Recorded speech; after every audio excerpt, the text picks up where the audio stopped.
ज्येष्ठ मास कृष्ण पक्ष की अपरा एकादशी का महत्व। युधिष्ठिर ने पूछा, जनार्दन, ज्येष्ठ मास के कृष्ण पक्ष में किस नाम की एकादशी होती है? मैं उसका महत्व सुनना चाहता हूँ, उसे बताने की कृपा कीजिए। भगवान श्री कृष्ण बोले, राजन, तुमने संपूर्ण लोकों के हित के लिए बहुत उत्तम बात पूछी है। राजेंद्र, इस एकादशी का नाम अपरा है। यह बहुत पुण्य प्रदान करने वाली और बड़े बड़े पातकों का नाश करने वाली है।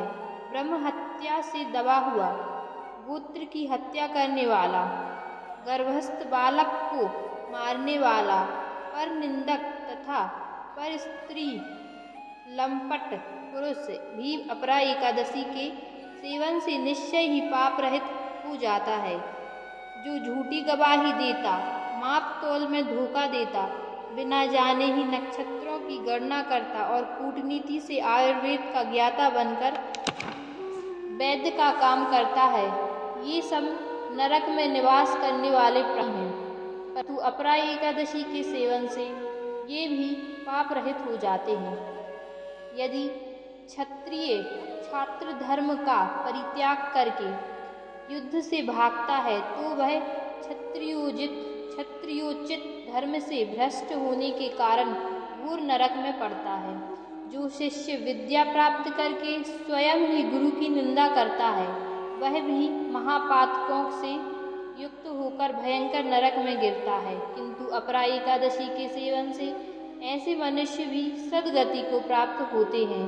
माघ में जब सूर्य मकर राशि पर स्थित हो, उस समय प्रयाग में स्नान करने वाले मनुष्यों को जो पुण्य होता है, काशी में शिवरात्रि का व्रत करने से जो पुण्य प्राप्त होता है, गया में पिंडदान करके पितरों को तृप्ति प्रदान करने वाला पुरुष जिस पुण्य का भागी होता है, बृहस्पति के सिंह राशि पर स्थित होने पर गोदावरी में स्नान करने वाला मानव जिस फल को प्राप्त करता है, बद्रिकाश्रम की यात्रा के समय भगवान केदार के दर्शन से तथा बद्री तीर्थ के सेवन से जो पुण्य फल उपलब्ध होता है, तथा सूर्य ग्रहण के समय कुरुक्षेत्र में दक्षिणा सहित यज्ञ करके हाथी, घोड़ा और स्वर्ण दान करने से जिस फल की प्राप्ति होती है, अपरा एकादशी के सेवन से भी मनुष्य वैसे ही फल प्राप्त करता है। अपरा को उपवास करके भगवान वामन की पूजा करने से मनुष्य सब पापों से मुक्त हो श्री विष्णु लोक में प्रतिष्ठित होता है। इसको पढ़ने और सुनने से सहस्त्र गोदान का फल मिलता है।